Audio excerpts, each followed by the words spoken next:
What's up, guys and gals, and welcome back to the Nerd Castle. Today in the world of indie games, we're taking a look at a title called Tor Eternum. Tor Eternum is an action RPG with a focus on highly skilled, kind of directed boss slaying, I guess is the best way that I know how to describe it. The game basically borrows a lot of elements from games like Diablo 2 or like Heroes of Hammerwatch, but then it imagines to itself, like, what if you have this type of gamer?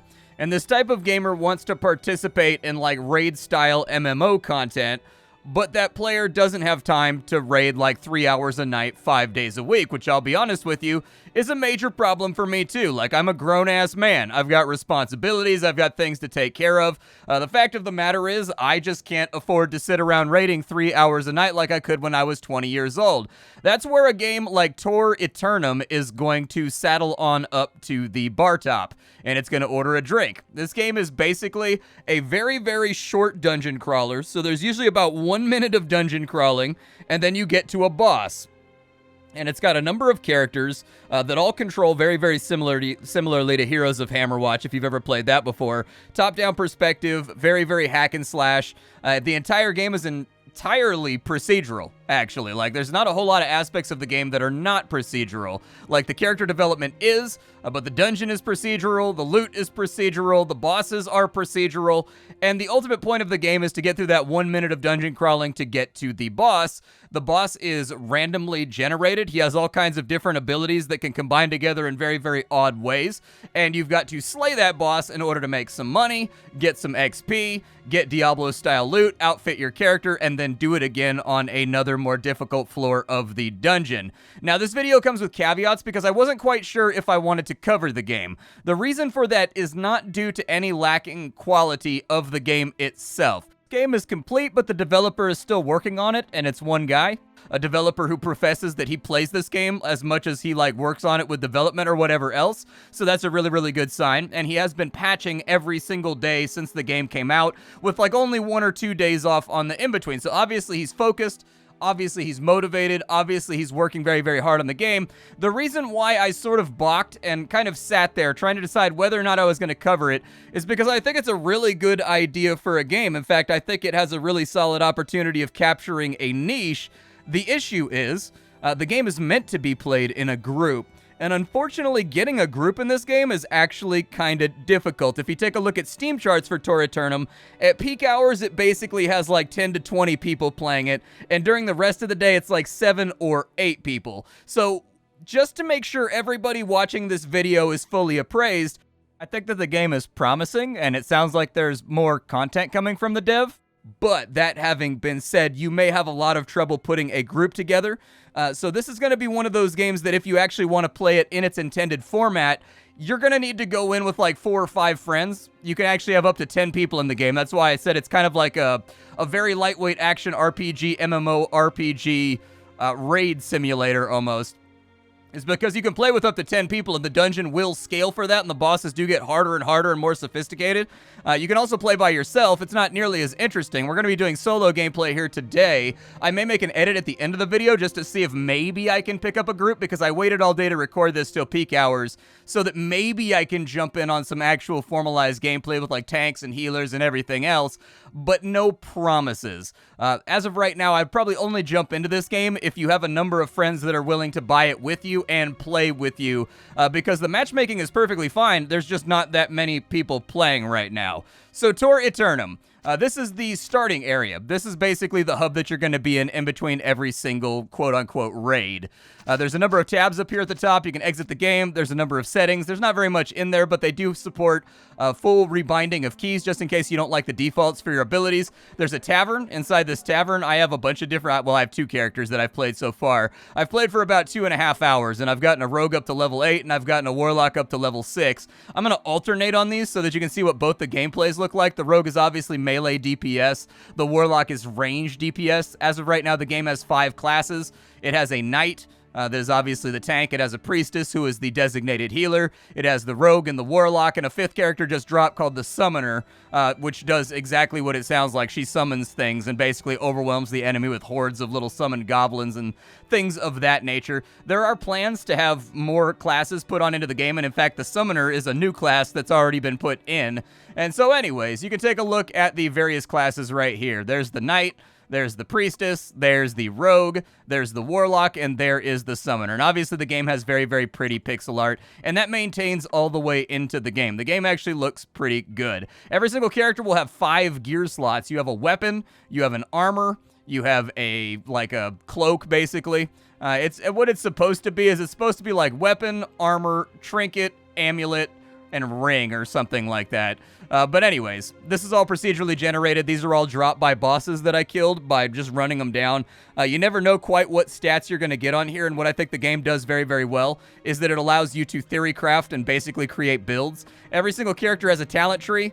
These talent trees are fully respecable at any moment. It doesn't cost you anything. You can take points out. You can put points in. You can do whatever you want.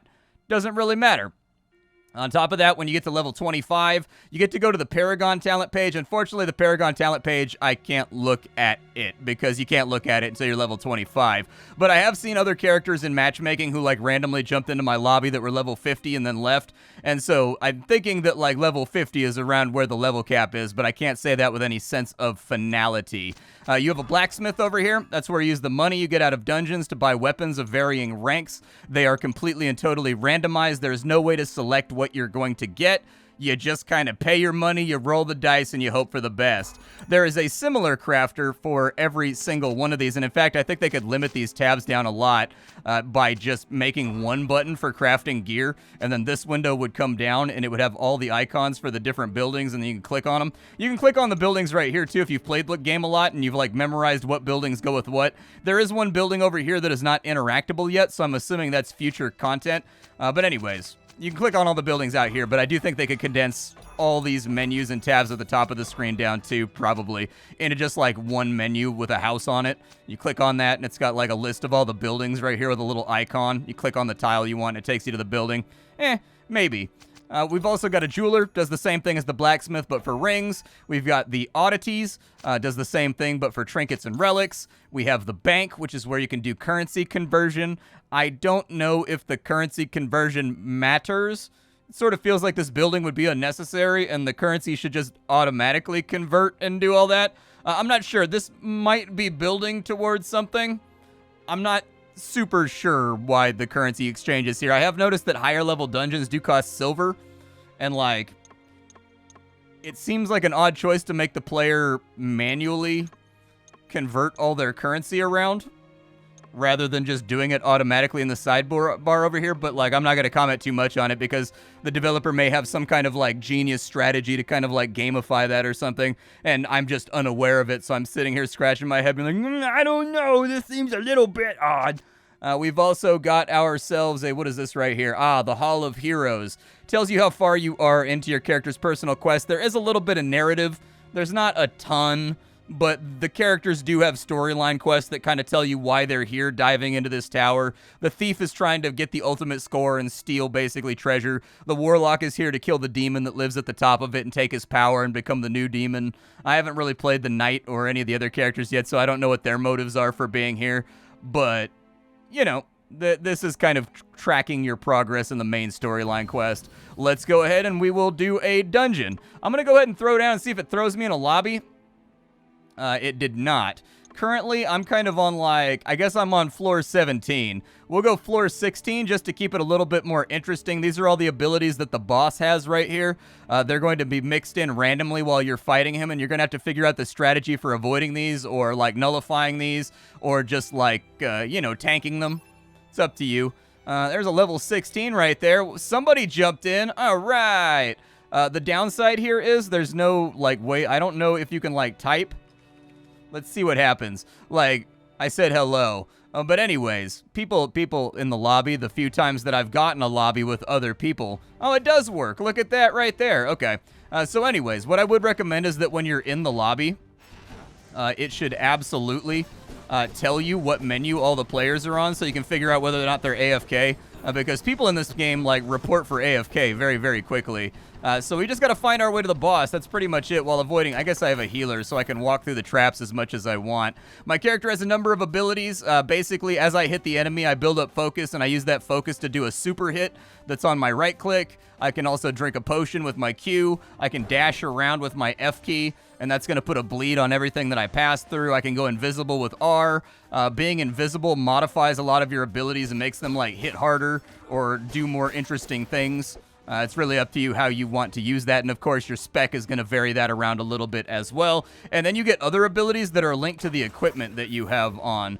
So I have a certain piece of equipment on right now that gives me an ability called Shadow Strike, which makes me dash towards an enemy and get like a super hit on them for free. It doesn't cost me any mana or anything else like that. It's just a free ability that I can mix into my rotation whenever I want.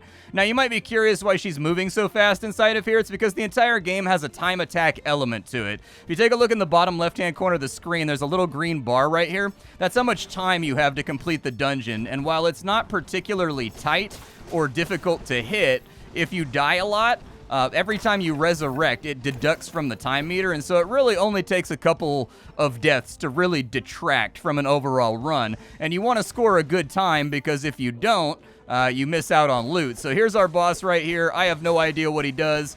I'm just going to kind of get up in here and do my best. I'm going to dash out real fast because he's standing in fire, and I don't want to stand in fire.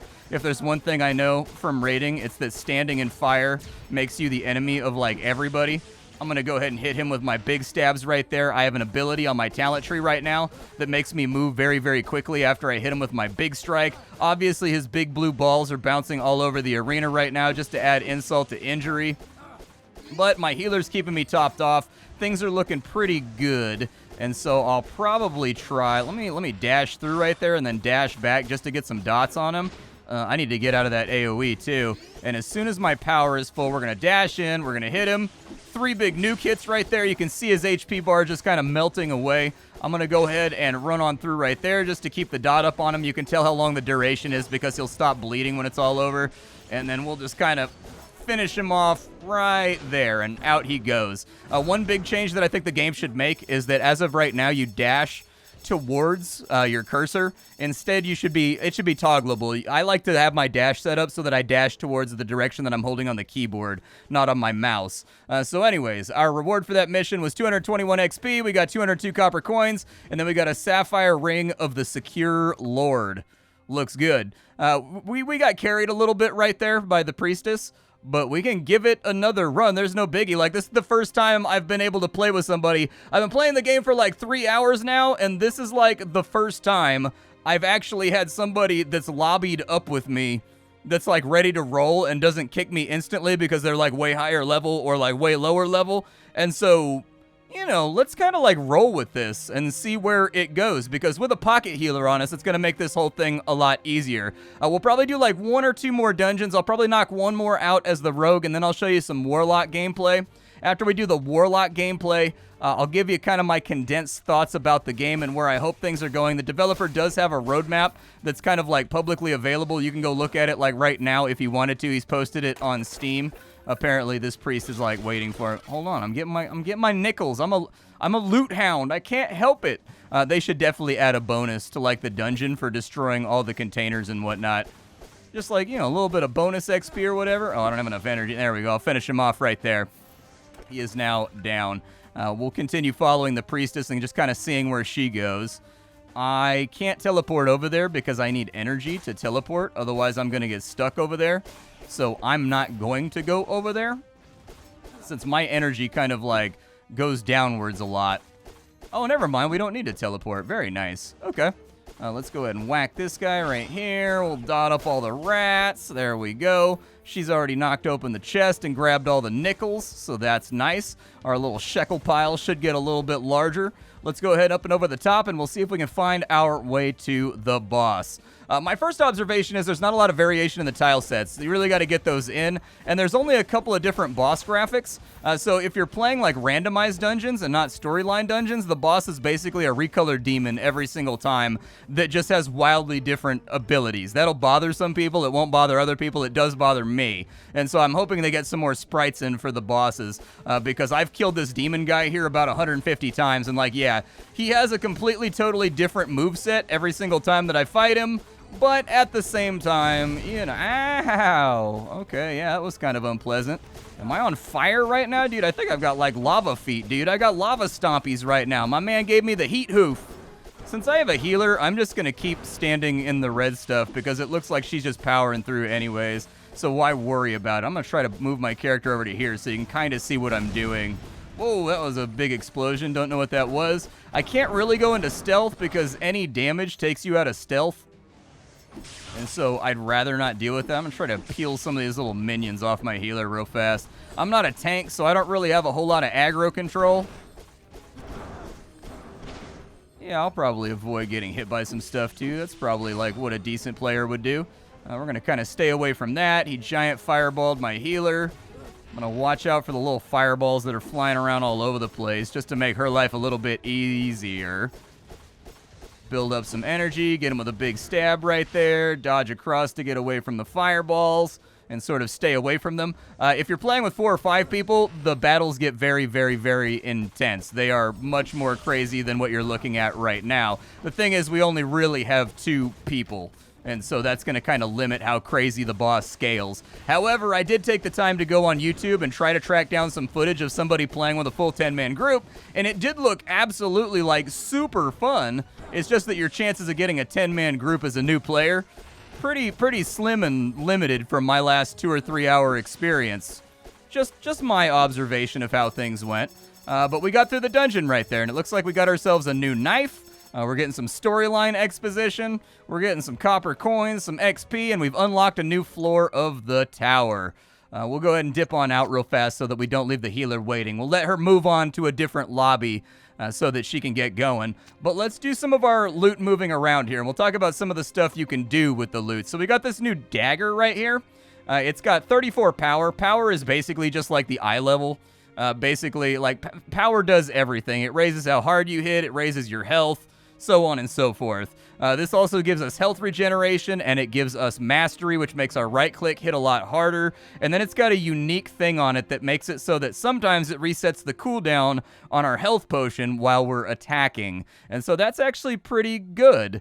I don't mind that much at all. So yeah, from that mastery, our right-click is now doing 25% more damage. We're regenerating 22 HP per second, which is utterly absurd. Like, that is just ridiculous.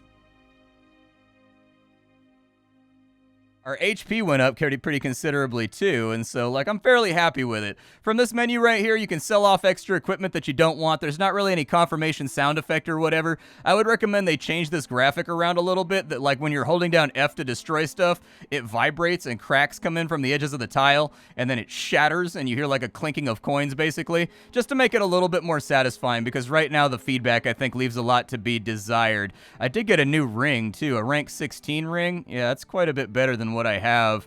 It lowers the cooldown on my potion pilfering.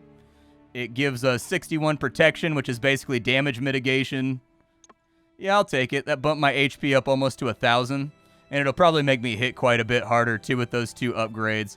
Do we have a talent point to play around with? We do. I've basically already gone all the way up to the top of that tree right there. Mobility attribute increased by 100. You are now faster. Hell yeah, I want that. Moving slowly, as you can see with that priestess, she had a lot more haste than I did. So she was moving very, very quickly. Like, she was humming through the dungeon, and I felt like I was holding her back. Let's go ahead and swap in for some Warlock gameplay real fast so you can see what that looks like. I'll probably solo it real quick, even though it's going to look kind of ridiculous. So I'll host right here. Oh, I don't want to go into floor 18. Hold on. Floor 18 is going to stomp this guy. We'll do like floor 11. There we go. We'll taper that back ever so slightly. So the Warlock plays a little bit differently. The Warlock is all about debuffing himself in order to, like, let off one giant Kamehameha wave that can hit for like 3,000 damage, which means that the Warlock is kind of high risk, high reward. Now, the Warlock generates mana by attacking with his little like laser beams right here. He's also got a death ray, as you can see. I need to know what these guys' health looks like. But then again, it's kind of blocking the field of play now, too. And you can use your mana to summon these little orbs. What these orbs do is they empower your right click to make it hit harder. as you can see. Just with 2 orbs, I did almost 300 damage versus like the 125 I did before, and I can stack up to 4 of those. And so I've had crits go off in this game with my Warlock that were like 1,700 damage and like 1 shot at a boss. It's pretty wild. We're going through here solo right now, so the boss is probably going to be a little bit underwhelming. It's probably not going to be the most entertaining thing to watch. There you go. Let's death ray him down real fast. My character also has other abilities that are available. We've got a shield we can put on ourselves that mitigates damage in exchange for making our mana slowly go downwards. As long as you're generating enough mana, it doesn't really matter. We also have Resonant Echo. That's a curse that I can put on the enemy. What that does is it puts a curse on them that counts all the damage I do while the curse is active, and then when the curse expires, it explodes and does a percentage of the damage to the mob itself. But I haven't really worked it into my rotation yet. So that's what that looks like right there, in case you were wondering. I'm going to go ahead and blow those guys up and get them out of the way. I also have a teleport that I can do, kind of like a pseudo-blink.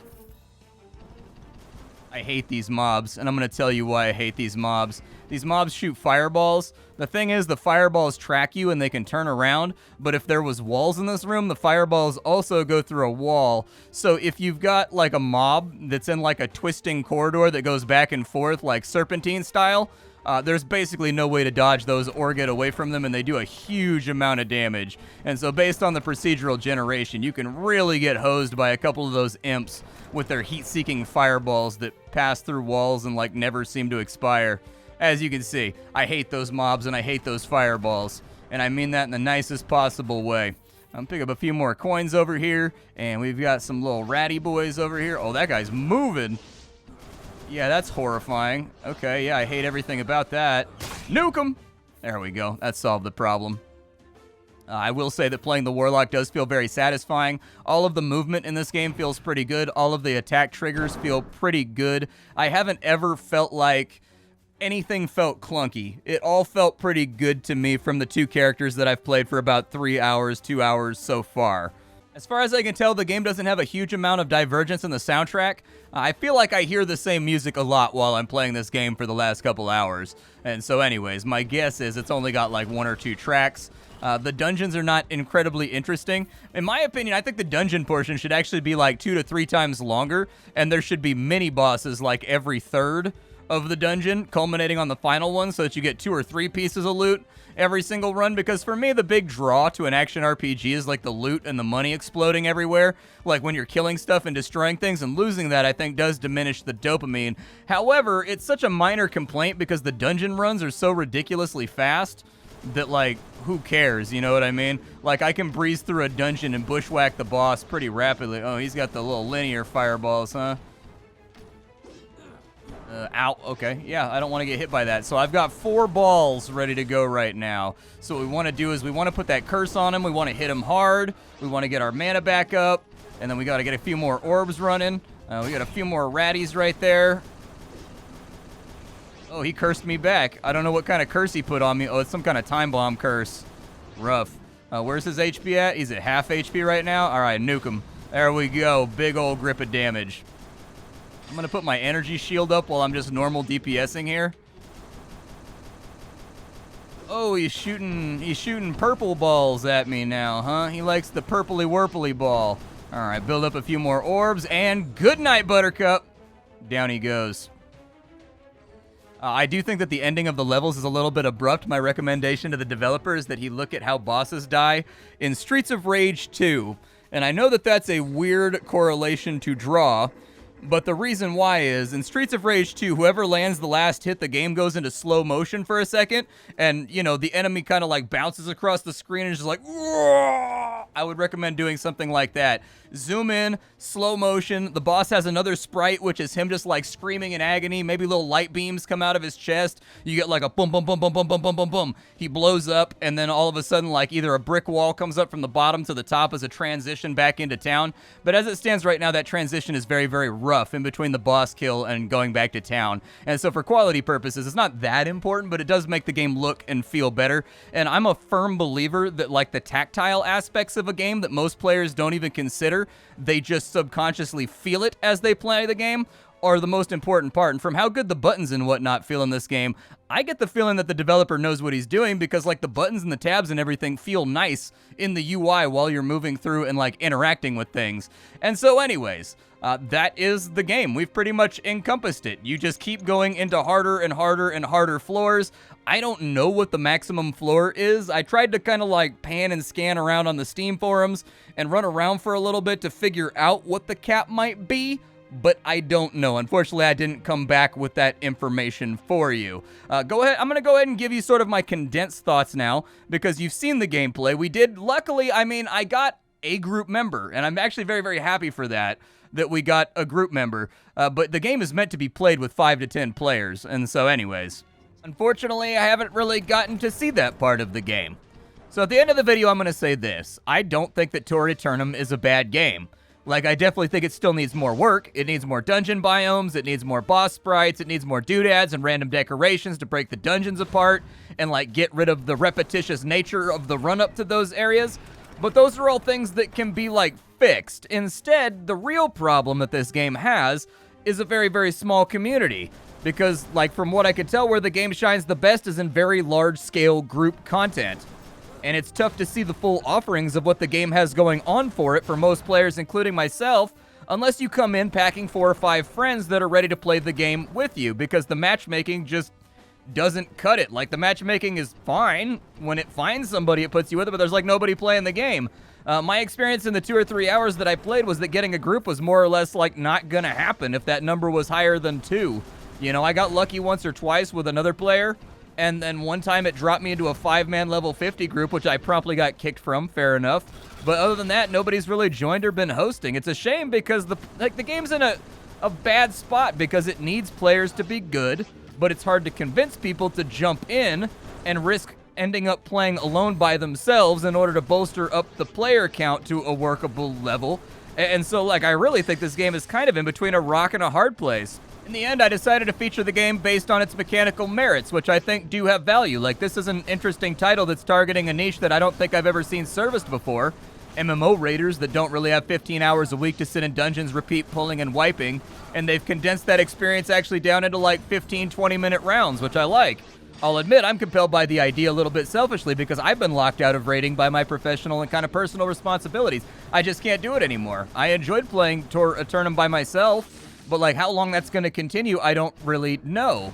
When I was watching somebody else play in a full 10-man group, it looked amazing. Like on the Steam page and everything, there was tons of enemies, and like I watched on YouTube, like from a video from like 6 months ago, where, you know, the boss had like tactics and things, and they had to like purge debuffs off of him by keeping in one spot. Then they had to tank him in another spot, and he had to be like moved certain ways and everything else. And like all of the World of Warcraft and Final Fantasy 14 style raid tactics were there, but integrated procedurally in a way that like works, and it seemed kind of cool. Sadly, I didn't really get to try any of that out. Mechanically, Tor Eternum feels pretty good. The sound effects are well selected. The pixel art looks good. The soundtrack could use a couple more tracks that are maybe tied to biomes once they get those in. And like sometimes I think the hitboxes are a little bit generous, but by and large, like for a solo project, the game is all right. It really just comes down to like, do you want to take the risk on it if you don't have anybody to play with? My name is Splattercat. I sift through the pile to find what's worthwhile in the world of indie games every single day so you don't have to. Today we were checking out Tor Eternum. Tomorrow we will be checking out something else. Thank you for sharing your time with me. I appreciate it, and I'll catch y'all tomorrow.